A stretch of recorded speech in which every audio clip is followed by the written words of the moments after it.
G'day and welcome back to the 7th and final day of us being in isolation. On this episode, I'm going to show you how to install a wiper motor to your classic Mini.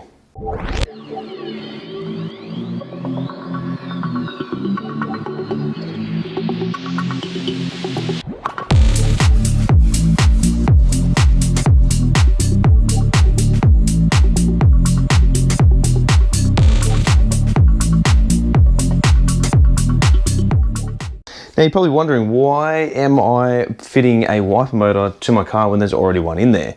So this is the upgraded version in which I bought from Carcraft in New South Wales. So this is the upgraded version where it's got different spline, different teeth, and different working mechanism inside there. So out of the original Mini, you won't be able to use a lot of the parts to suit this. You need to buy the parts specifically designed to fit this one to make it work and adapt to your car. Now this is held in by just a little U-clamp that just goes around the side and just bolts it straight in. Whereas the original classic Minis had 3 mount holes along here. You'd take the screws out and you'd sit there for 4.5 hours and you'd line them all up, then you'd tighten them, and it was a pain in the ass. This one now is a lot easier. So the reason why I'm changing it is because I originally had my wiper motor hardwired to the car, meaning that when I had the car turned off, I could turn the wipers on and that would work. I could turn the headlights on, so forth and so on. Now this is not the best or most ideal way. You only really want current to be supplied to items when the vehicle is off that is safety related. So things like indicators or even headlights as the most sort of optional extra that you want to do. Anything else, you can run the risk of draining the battery. So for instance, if you could turn your radio on when the vehicle's off, it's going to drain the battery. Interior lights, it's going to drain the battery. All that sort of stuff needs to be taken into account when wiring your car. Now I originally wired this in to 12 volts, didn't think anything of it, and because my son likes to play in the car, obviously jumped in the car one day, turned the wiper motor on.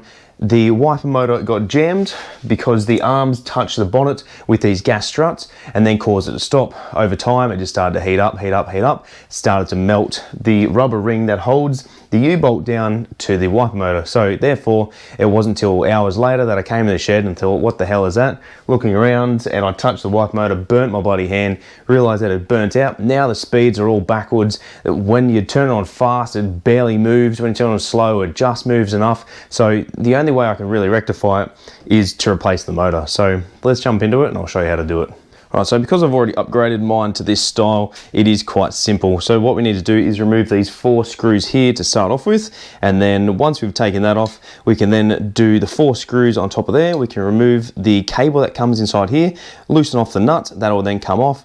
The arm, the gear and everything else from behind here we can take off once we got it out. The next step after that is we need to unbolt it from the mount, so this one here, and then we can take it off, swap it over and put it in. Alright, so now we've got the cover plate off. We then need to remove the link that's from in here. So for some reason my nut was loose on the end of this, not sure why, but it doesn't matter too much, that's just going to come straight out. So this arm that is down in here, hopefully you can see, I'll bring it closer in a second. We need to remove the circlip on the end. That arm will then come up, undo from the cable. We can then take that arm off, the cable will then come out, then we can remove the 2 bolts to get the mount bracket off for the wiper motor. Alright, so this is the little circlip we need to remove. There is an abundance of grease in there, so hopefully having the grease on there will cause it to stick to everything else and prevent it going wazoo. Alright, cool. So remove that clip, stick that off to the side. Sometimes you'll find there will be a washer here, which I don't think on mine there is. No, so sometimes there's a washer at the top just here. Hopefully you can see. Oh, there we go. Yeah, there is. So that just prevents the circlip rubbing against the arm itself. So then that just pulls straight up, move it off to the side. There should be something as well that you check the grease in on a regular basis. Now by regular, I don't mean like every week, but you should probably renew the grease that's inside here because it's always moving whenever you turn the wipers on.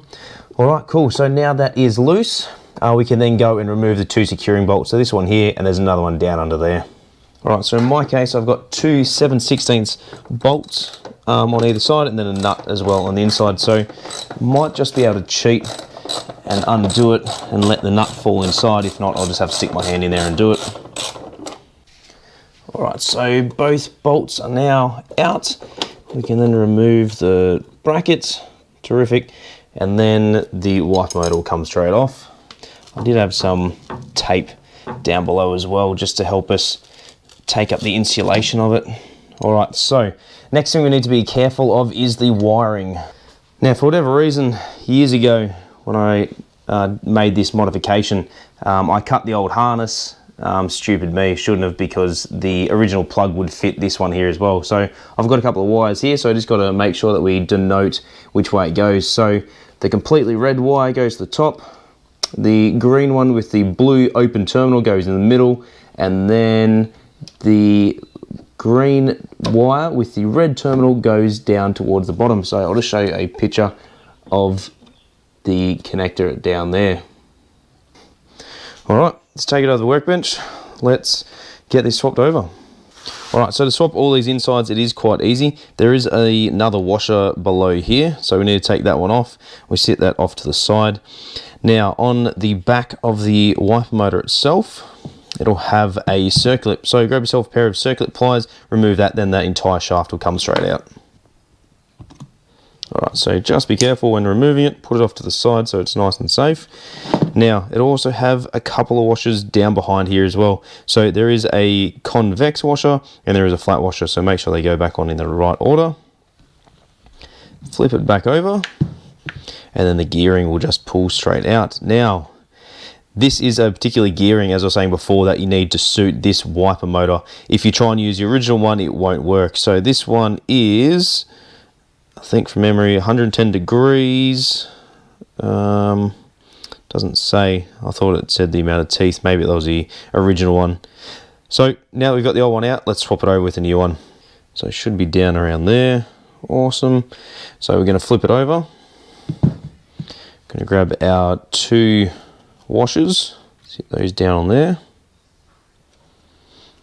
Grab our circlip. All right, so I'm just going to use smaller circlip pliers because it was being a little bit difficult. All right, so just apply pressure at the back of the gear, push it all the way up, make sure that it engages properly. All right, cool. So now she's in.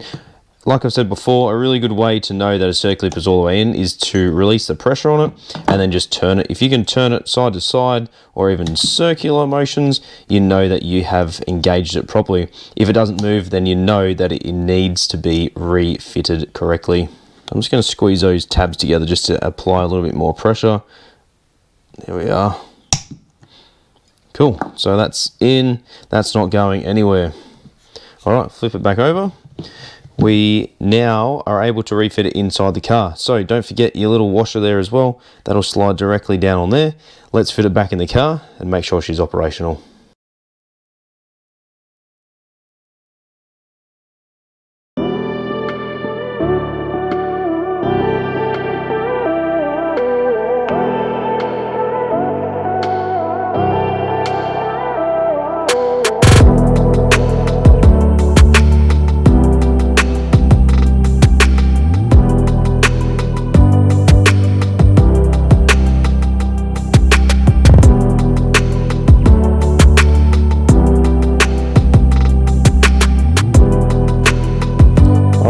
Get everything fitted, put the 4 screws back in, tighten it up, and then test it.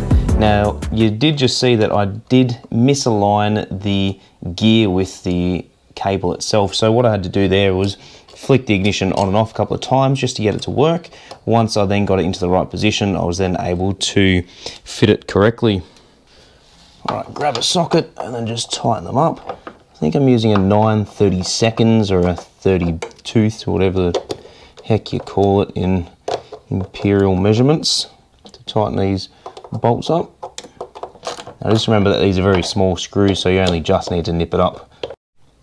Alright, so once you've finished the reassembly process, now it's time to test it.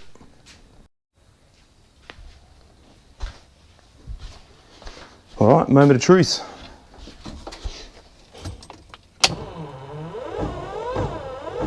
Perfect. Right, so they don't always return back to their natural sort of starting position. They do need to come down probably just a little bit. It could just be that the tubes inside there from the motor all the way up to the gearing assembly is worn and needs to be adjusted.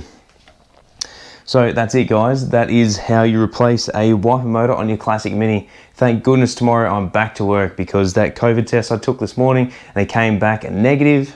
It could not have gotten any better. I'm completely over watching Paw Patrol at the moment, so anyone out there who has kids and has watched Paw Patrol, I can pretty much recite every word, every lyric, every song, every episode there is.